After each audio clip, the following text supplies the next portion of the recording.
E é sobre gente, né? É humilde, é um projeto super legítimo, né?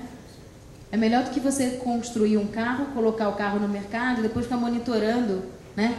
E ouvindo o que as pessoas estão falando do seu carro, né? E você vai ter que esperar um novo release do carro daí a 3 anos para poder fazer todas aquelas correções. E a gente aí tem um contra-exemplo de uma concorrente, né? Que eu não vou citar o nome, que tinha um blogueiro que adorava os carros dessa marca e ele era desenhista. E ele pegou e estilizou um dos carros dessa empresa.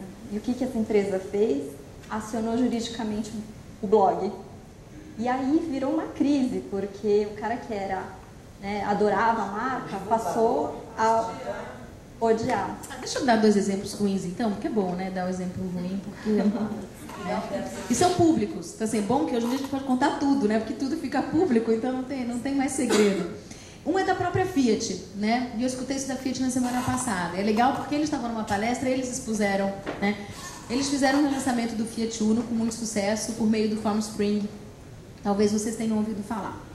Bom, e tiveram um ato, né, isolado, mas muito infeliz, porque todo o mote da campanha deles, que era bacana, como é a marca da inovação, da jovialidade, do humor, né? Enfim, o Uno veio cheio de bossa, de humor, aquela coisa toda, eles fizeram toda uma campanha de perguntas e respostas no Formspring, mas sempre carregados de muito humor.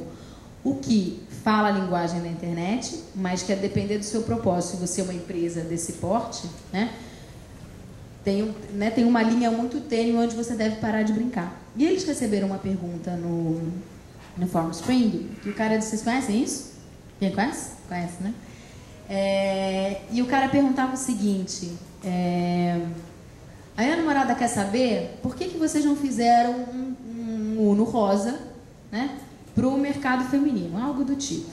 E aí, né, no conceito, aquela coisa de agência, o conceito da campanha tem que passar pelo humor, né, o drive da equipe. Alguém foi lá e respondeu: porque a Fiat não faz carro para São Paulino. Vocês souberam disso. Aquilo gerou uma crise fantástica. Bom, para ser breve, um outro exemplo que aconteceu essa semana, que todo mundo, enfim, vivenciou o problema com o Enem no final de semana, né? Enfim, aquilo virou nas redes sociais uma comoção, né? Então, pessoas tweetando, falando, discutindo, fóruns, parará. Anteontem, segunda-feira, né, hoje é quarta, o MEC, vocês podem olhar no Twitter do MEC, se é que eles vão apagar, que é provável que eles tenham apagado. Não vou lembrar exatamente, né, mas no Twitter do MEC estava assim: vocês, eu vou tentar lembrar o todo, algo assim: vocês estudantes que fracassaram no Enem, que já dançaram no Enem, nós estamos monitorando o que vocês estão fazendo e o INEP pode processá-los.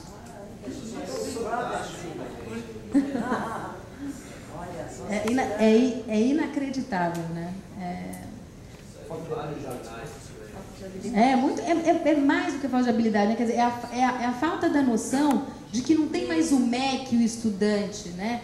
Que as pessoas estão dialogando, que elas estão contribuindo, que ela tem informação, que ela tem sugestão, que é legítimo, né? Ela se sentiu prejudicada e que ele está ali para falar, né?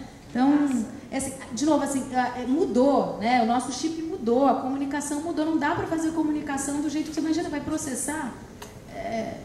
É difícil, né? Você tem um caminho grande ainda, enfim, mas tem... Eu só fazer uma ressalva, porque eu estou falando do MEC com um exemplo recente. Tem exemplos excepcionais de governo, excepcionais. E, aliás, os governos investiram muito mais rápido nas novas mídias do que a iniciativa privada. Justiça seja feita, né? Bom, e aqui, uma coisa importante, já me antecipei também, né? Aqui a gente estava falando de como esse novo meio apoia os negócios, como é que isso entrou no processo de negócio, quer dizer, como é que você constrói um carro, como é que isso interfere no processo efetivamente de negócio, como isso efetivamente faz com que você tenha credibilidade, né? Esse é um carro que vem do consumidor para o consumidor. E aqui tem vários dados, esse é só um, sempre sai pesquisa sobre isso, mas que eu falei um pouco, mas as pessoas confiam muito mais na opinião de alguém como elas do que uma opinião oficial. Inclusive, quando você inclui nessa... ali também tem, né? Tem mídia, mas tem pesquisas que falam de advogados, de médicos, né? Enfim, de pessoas com credibilidade, ou que tem um posicionamento oficial, as pessoas acreditam mais. Não, você ir para o Google e perguntar que remédio você toma, né? E aí você vai no Yahoo Respostas e fala, isso aqui faz sentido para mim, e você toma uma decisão, né? Isso é bem poderoso. Antigamente a gente simplesmente, para procurar um médico, pedia recomendação para algum conhecido. Você conhece algum médico especialista em tal? Outro dia uma amiga minha me indicou um médico, na hora eu buguei ele e eu vi um monte de reclamação, dizendo que esse médico era um picareta, porque ele fazia um monte de pedido de exame, porque ele fazia no próprio consultório. Então, assim, descobria doenças que eventualmente não existiam para ele poder fazer os exames. Eu falei, gente, a pessoa eu confio pra caramba, mas com esse monte de depoimento... Bom,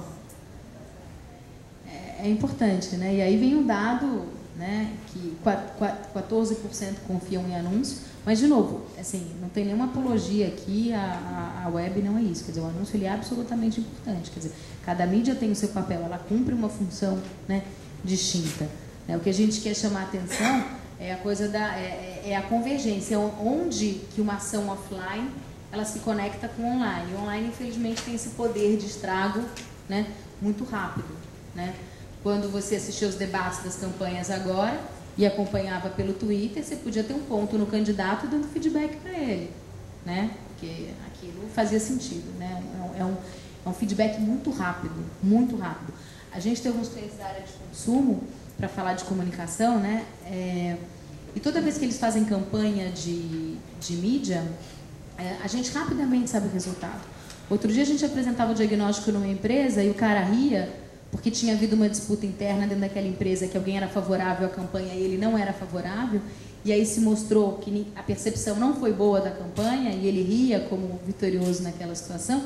A gente tem situações contrárias que, outro dia esse cliente que, enfim, passou por uma demissão assim, e estava no meio de uma crise, não foi articulado, poderia até ter sido, mas naquela semana eles soltaram uma campanha de mídia, de impacto, né?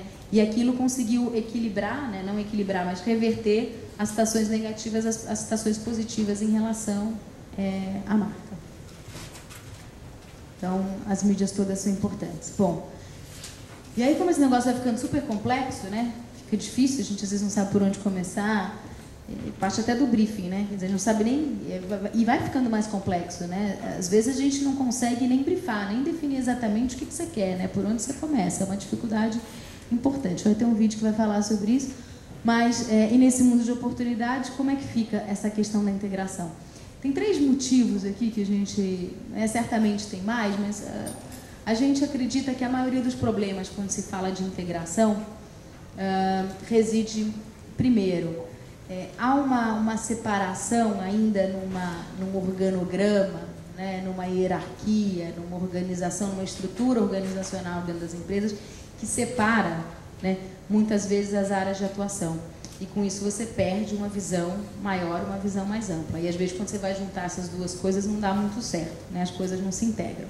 Então, para a gente, a primeira visão, um dos problemas do motivo é que se você não parte de um mesmo conceito, para claro, fazer especificação para cada uma das particularidades das mídias, você já começa errado uma possível integração. Segundo, que você tem uma dificuldade grande ainda nos recursos, em nós, né? Os profissionais de comunicação que não foram preparados para pensar de maneira integrada. E as empresas, inclusive, têm um estímulo à coisa departamentalizada, né? Então, aqui eu vou passar mais rápido, mas o profissional de PR, por exemplo, que mandava release indistintamente, né? Que mandava uma informação e ela ia atingir alguém, ela ia ser útil. Hoje, como ele tem informação, se ele não para minimamente para ler um blog, por exemplo, e saber sobre o que aquele blog fala, no dia seguinte, como aconteceu com o editor da Wired lá fora já bastante, né, alguns anos atrás, sei lá, uns 3, 4 anos atrás, que ele colocou no blog dele a lista das assessorias de imprensa que mandavam release e que não tinha nenhuma pertinência com o blog dele, né? Então, o novo profissional de comunicação, ele passou a ser instigado, né, a fazer um trabalho de qualidade, porque as ferramentas são outras, mudou, né? Se você tem novas ferramentas, você precisa mudar a sua maneira de falar, a sua maneira de agir. E aí, esse profissional, quer dizer, ele tem, na verdade, uma grande oportunidade, né? Tem um lugar, né, do se reencontrar, e aquele livro que eu falei no início, ele fala muito disso, ele sacode muito, né, essa questão do profissional.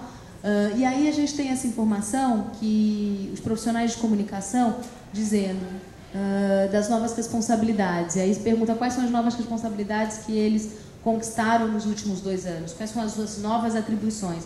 E 60, tá meio ruim ali, né? 61, 63, 61% deles disseram que das novas atribuições, redes sociais foi aquela que, né, que mais foi incluída no seu dia a dia, seguida por relacionamento com blogueiro, monitoramento online, relação com comunidade, enfim. Quer dizer, você vê aí uma amplitude de atividades que não vão só no digital, mas passam também por comunicação com o governo, relações com comunidade, enfim, todos os públicos de interesse de uma organização, né? Então, se o profissional de relações públicas ganhou esse escopo nos últimos 2 anos para a sua área, quer dizer, é uma oportunidade enorme de que a integração inicie pela área de comunicação, de PR.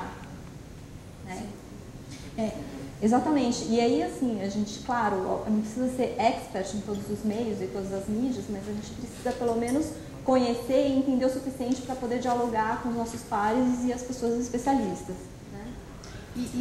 E talvez tenha aquele motivo que seja daqueles que eu particularmente mais acredito, que é a falta de vontade política de integrar as coisas, né? E aí, como a gente está falando de gente, a gente precisa entender o seguinte, né?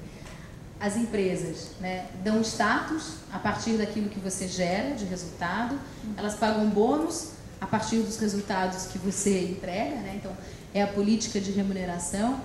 Então, se a política de recursos humanos passa essencialmente pelo bolso, naquelas atividades que você entrega e que o seu departamento, né, entrega, você vai ter uma dificuldade de integrar a sua atividade com a atividade do outro muito grande, né? Então, por isso que tem uma mexida que é uma mexida de organograma, uma política que passa por recursos humanos. Assim, essa coisa da integração das novas mídias, da convergência, essa geração nova já nasce com um chip diferente.